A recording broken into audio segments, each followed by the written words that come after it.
let's listen Paulo Godolphin. He will talk to us about micromechanics related to mechanical heterogeneity in fish embryos. Okay, please. Thank you. Good afternoon. So I'll be talking about mechanical heterogeneity in fish embryos. This is part of my PhD thesis, which is a joint effort between Universidade Federal do Rio Grande do Sul with Professor Leonardo and those other professors here at Universidade de Chile. And the motivation of this work is basically that we know that tissue mechanics is important for animal development, but we are not sure how important it is, right? So a quick example of importance in the work of Saul. Here we see a tissue, so a layer of cells, right? And they show that in the spots of the tissue that we have like higher pressure, higher stresses, is correlated with cell death. So basically, if you compress the cell too much, the cell dies. So this is telling us that the mechanics is basically controlling the fate of the embryo or the tissue. And talking about the tissue, our tissue is the animal killifish embryo at the early stage of the pigment process. At this stage, the embryo is basically a sphere of cells, and we are interested in the external layer of cells, basically because it's easy to access by images. So what is happening here is that this external layer is getting down on the egg and need to get to the bottom and close the egg, so it starts producing new organs and it starts the evolution of the animal. Here you can select the data, and if you fast forward, you can select the cells going down the egg, so the curvature. So it's a 3D system, but it's very thin. And then if we want to understand mechanics, what we generally can do with materials is to do some rheology. So you make some experimental apparatus, you twist, you stretch the cells, and see how the deformation curves relate with the stresses, and you get the mechanics. The problem is that this is very expensive to do, and especially in vivo scenarios like this egg here, it's very invasive. So this embryo is very small, there's a couple of hundred of cells, so if you try to touch it too much, we'll probably change the biology of that, and will hinder the relevance of the biology findings that we get here, right? So another approach you can do to get forces and mechanics is use force inference methods. So here's some reference, where you basically can infer from the experimental images the forces using some model. So those are a very nice thing. And in my PhD thesis, what we did was to develop a force inference method called micromechanics, which basically there's a first assumption here. No, it's not an assumption, it's a fact that if you have two equivalent systems, it doesn't matter if one is experimental data and the other is simulation. If the two systems are moving the same, so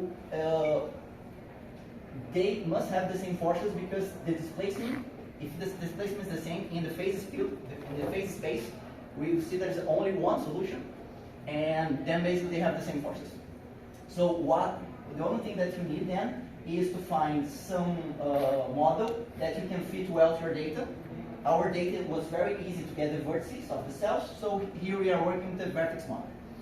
And in the vertex model, it's a particle model, but instead of you evolving the position, each particle is a cell, each particle is the vertex connecting the cell. So you have this mesh, you have this network being evolved. And then, and then all the important ingredient of micromechanics is that we do not simulate all the tissue. We simulate the internal part of the tissue, and the external part, the border of the tissue, is given by the experimental data. So it's just like if the border of the experimental data is pulling the simulated tissue, and then we change the parameters of the tissue of the simulation so it matches the displacement of the experiments. And once you get a good match, then you can say that the forces in the experiments are the same as the simulation. Basically, we have a very overdamped equation here, and the tissue is defined by this energy functional, where we have a sum of over all the 6 cells on the tissue, and we have an area term and a perimeter term. It's basically like springs, so the cells wants to go to a target perimeter and a target area, just like the spring, but in area and perimeter. This is related to cell pressure and this tension. And then what we do, we change those parameters here. For example, cell stiffness, the target area of the cells, until we go from a bad result here, a higher error, to a tissue that's very close to the experimental one. So black lines here are experiments, and the green ones are the simulations. So here it's a bad set of parameters, and this is a very good, kind of good set of parameters, right? We are basically like minimizing an error function. Then with this setup, we can start asking what we can do, what can be interesting to look at, and we saw that we can understand about the homogeneous and the heterogeneity of a tissue. Because a lot of vertex models that you apply to tissues, they are homogeneous in the sense that the parameters of the cells are all the same. So the cell has like a stiffness here, the Ka, but all the cells have the same stiffness. And in a real tissue, it's not, maybe it's not true. Maybe in the embryo, cells have different stiffness. The bigger cells are softer, something like that. So what we can do is start with this model of only 4 parameters and go to the other extreme where we have 4 parameters times the number of cells. Each cell can have the different parameters. We start with an initial configuration. It's exactly like the experimental data. And then we evolve this in time, and after like a million of simulations, like million, really million, we get the best results of the 2 models, the homogeneous ones and the heterogeneous ones. And what you can see here, once again, if the colored lines are over the black ones, we have a good agreement. And the homogeneous model has a bigger error than the heterogeneous ones. But this is not relevant result, because basically we are putting more parameters, and if you add more parameters, we get a better model. What's interesting is to see, then you can ask yourself, okay, so how can we argue that this model is actually better than this one if we're just like adding a lot of parameters? Because this is pretty good. It's biology, right? So it's pretty good. And one thing that we found is that if you look to the area distribution in the tissue, and compare the homogeneous model and the heterogeneous one with the experimental data, how the area of the cells, the size of the area of the cells are distributed in the experimental tissue, has this B model distribution here in gray, right? And while the homogeneous model has a unimodel distribution, and the heterogeneous ones will have like this B model one. So this will be like a conclusion that yes, the tissue most probably is heterogeneous. So cells have different properties indeed. Then we can go further, right? Okay, so yeah, the tissue is heterogeneous. But how heterogeneous is it? So what's the structure of the heterogeneity? There's a relation between the stiffness of the cells and the size of the cells and something like that. And what we do in micromechanics is that we search for symmetries inside the parameter space of the tissue. So basically, we do a lot of simulations, and as I told you before, we have this experimental tissue holding the simulated one. And we are not telling which parameters the cells must need to choose. They are finding these parameters. And then you can plot those parameters in relation to geometric properties and see if you find some structures here. And for example, we found that the stiffness of the cell is related like this with the experimental area, and basically we are saying that the bigger the cell is, the softer it will be. So this is very interesting because the vertex model is basically telling us that if you say it works, it's saying that you can connect the mechanics with the geometry of the tissue, and this will be enough. So if all those plots here would be like just a cloud of points, then we are not getting a lot of information. But fortunately, we have some very nice relations here, except for this parameter which is related to the cell tension, that we have a cloud of points. This is interesting also, because this is telling us that we could not be able to find a geometric relation that explains this mechanical difference between the cells. So most probably because it's missing it's missing some ingredient in the model. For example, maybe it's missing like some activity or some plasticity or some active plasticity, like other speakers have talked yesterday on the Vectors model. But the part that's nice here is that we have these relations, and then we can reconstruct those parameters with more simple functional relations, where we take, for example, we have 22 cells here in this tissue. So you take those 22 parameters and you construct a new function that only has 2 parameters. So you can have, and then if you plug those equations here in orange to the previous one that's a very good agreement with the experiment, but a lot of parameters, you can construct new energy functions. And actually you can construct like families of new energy functions. Here we constructed 13 different models, and then you can test all those 13 different models and search for the better ones. And the better ones are the ones that you minimize the number of parameters and minimize the error together. So at this point you can choose the best parameters, and from these best parameters you construct the pressure, tension, and stresses and try to get more mechanical information. Right? So this is the part of the work. And then finally, the final part is more relevant, is that, okay, it's heterogeneous, we really can get like, there is some specific form, but can we measure this? Because if you cannot access this experimentally, so it doesn't matter, right? We need to have experiments. And so basically we want to see if we can measure this profile we found. This graph can be explained in this image here. Basically what this is saying is that if you have a small cell, the cell is going to be stiffer than a bigger cell that's softer. So if you apply the same forces, should give the bigger cell should deform more. And now we can propose experiments. And our collaborators, what they are doing is generate extrusion, which a target cell here in red is going to contract. And since the cell is attached to the neighbors, this contraction will make the neighbors deform. So we can then look to the formation of the neighbors and try to see if we find this relation where bigger cells should deform more, so it's softer, than the smaller ones. And then we just create some observable here. It's a strain-like structure.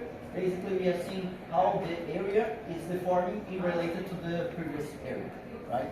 So basically, there are deformation. The catch here is actually, but there's a catch because it's not only like small cells and big cells, but depends on the connection of them. This tissue here, this specific tissue, there is no topological transitions, so you cannot change neighbors. So if this is a big cell, you want to deform a lot, and this is a small cell, the big cell cannot do this, cannot change the neighbors. So it must drag the stiffer cell together. So actually, we have like those 6 types of objects. So for example, this green cell have 2 stiff neighbors, so it's going to be harder to deform than the situation 3 with bigger ones. So actually, we have just 6 scenarios where you can look for the deformation of the green cell, but in relation to the average local area. Then the idea would be that if we have, if you classify those 1, 2, 3 type 6 scenarios for a homogeneous model, where you don't have this dependence on the stiffness, so also have same parameters, we should see the strain to be something like this in relation to the area. It's missing the area here. While for the heterogeneous model that we found, that bigger cells are softer, we should see bigger deformations, right? So, but before the experimentists go there and make the experiments and spend a lot of money and time, we can predict if those features here can be found doing some simulations. So these are what simulations are for, right? And then we did the simulations, and what we found was the opposite thing. The homogeneous model that got this dependence with the cell sizes, and the heterogeneous one got this flat curve. And this is interesting. It's counterintuitive, and we have 3 hypotheses to explain this. But the one I like the most is that what's actually happening here. So this is a simulation, it's not experiments. Okay. Is that basically in the homogeneous model, all cells have the same parameters, right? So if you have two cells of different sizes, those cells will necessarily have different pressure, tensions, or different mechanics, right? Because if it's like springs, right? You have the same target size of the spring. So if the spring is like this, it's a bigger cell, so it's more tension than a small one. So actually, the different sizes in the homogeneous model imply different pressures and tensions. And what it's really important for the formation, it's not actually the properties of the tissue, but the mechanical fields or the resulting forces, right? So while in the heterogeneous model, cells with different sizes may not have not necessarily imply different pressure and tension, because you can change the stiffness of the springs of those cells, right? So and this would explain these two types of behaviors. And basically, we believe that actually the heterogeneous tissue promotes a homogeneous mechanical field, while an homogeneous tissue promotes an heterogeneous mechanical field. And this would be, I did like to make some extra graphs, but basically this is the idea to show this. And the conclusion will be that then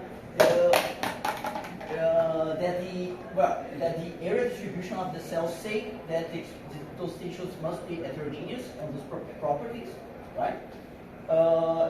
Indeed, there is some defined profile of this heterogeneity. You can find some curves. You can even define new energy functions for the tissue that we can try to see if they are candidates for some underlying equation of biological tissues or not. However, the form of this heterogeneous profile is not very easy to access, but the strain profile, those curves here, can tell us if indeed the tissue is heterogeneous or not. So now the experiments are kind of happy to know that they can do the experiments, and if we get a curve like this from our data, then all this work makes sense, because this is to be like the response of a heterogeneous tissue, which is a match to this area distribution. And then we have like a sound result. Finally, what we can guess about mechanics is that probably the heterogeneous tissue generates homogeneous mechanical fields that respond almost independent of the geometrical properties of the tissue. This is interesting also to think that, as I told you in the beginning of the talk, if you squeeze a cell too much, put pressure, the cell dies. The cell doesn't like this. So it makes sense for an embryo in its early stage to search for a mechanical solution that's homogeneous, because if you have like a more homogeneous field, it's less stress out than a field with a lot of different tensions, right? So it may be a good biological solution for this. And about all the techniques, the micromechanics can be potentially applied to a big range of experimental models and systems. So not only to infer forces, but also to tailor the model, test the models, and try to find those hidden correlations, and then predict proposed experiments, with the limitation that the technique is kind of limited to small systems. Here we are working with like 60 cells, focused in 22. If we had like 600 cells, most probably will not giving you any results right now from these 2 years of work. And also, there's a lot of manual work. You need like to look the graphs, try different combinations. This part here, maybe we can use some machine learning to make things more easy going. But yeah, so basically that's it. And we hope to, once we get the experiments, to publish the article. And that's it. Thank you.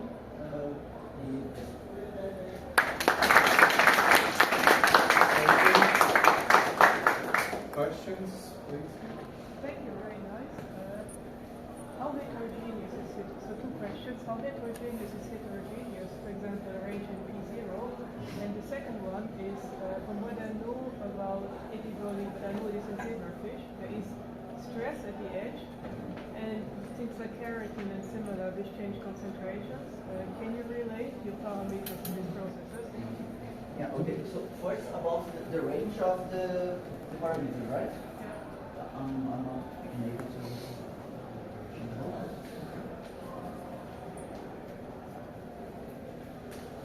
No, it's the other way.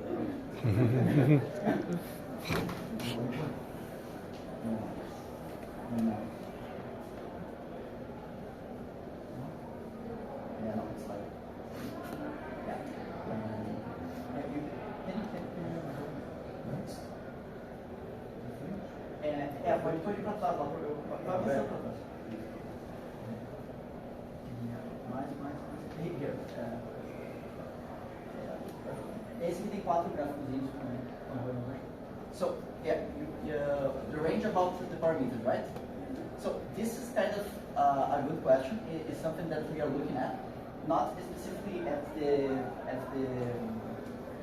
KP here, but we were more worried about this graph actually, because we have like some range here, and if you can see it's 0.08 to 0.02, so maybe this is like a very small range, and maybe if we change this curve for a fixed parameter, a single value, you get basically the same results.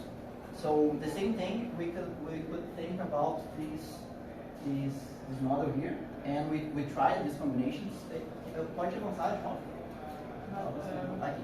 So this model on the top, we are setting the parameter, the tension, to have only a single value. This is why you have only 8 parameters, and the below model you have 29, and then those are like the 2 models. So But there's time dependence in the system, right? So if I understand correctly, it just gets pulled over the embryo. So do you see a systematic dependence of your parameter results with the point in development it is? like with the early versus late? Like the development stage. Yeah. Say. Of pulling it over, yeah. Yeah. So at the moment we only work with this one embryo with only this a limited time frame. Yeah. Okay. Yeah. And that will be very interesting to see how those things apply to other times. The problem here is that the model we are using here is a 3D model, but we project over this here. Mm-hmm. And once you start going down the equator, the cells are starting to get bigger, and then our approximation maybe not be too valid. This is the reason why one of the ideas original was to use the model of Leonardo Emanuel, and we could then go. But yeah, I'd love to talk a bit more in detail. Yes, I don't want to keep. Okay. And thank you for the question. Another question, please? What type of image you have? Like right field? No, I mean you have the contours, the border of the cell really nice. They are on that images that can you go to the beginning? Começo lá. It's confocal. Yeah, I'm confocal. Yeah, Confocal. But there's a stain in academy. I think. This is why you see this is so bright here. So I think this is academy. Or mine, I don't know. Okay. Is it confocal? I think yes, you have 3D resolution.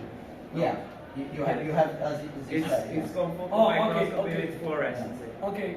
And they access the so you have like the third dimension by the light. Okay.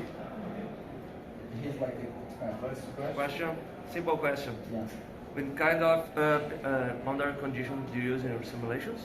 And so like the boundary condition that we use is the displacement of the experimental data.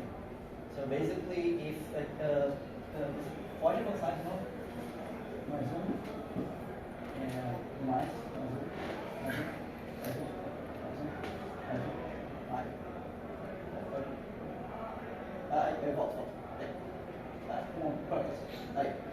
so basically, we are simulating all the vertices inside of this blue mesh, and the borders here in black, those vertices here, they are given by the experimental data. So the border is moving with the data. So it's literally like the experimental tissue on the border that's pulling the inside tissue. And then we change the probability so that the simulated one and the other one match. So this is like the. Heroes. But if you want like a more precise answer, like mathematics, it's the board is basically advancing at constant velocity. So you can say that they have like a theta angular constant velocity of the board. So we have like a border that advances with constant velocity. It's not constant actually, but you can. Okay, let's next to speak.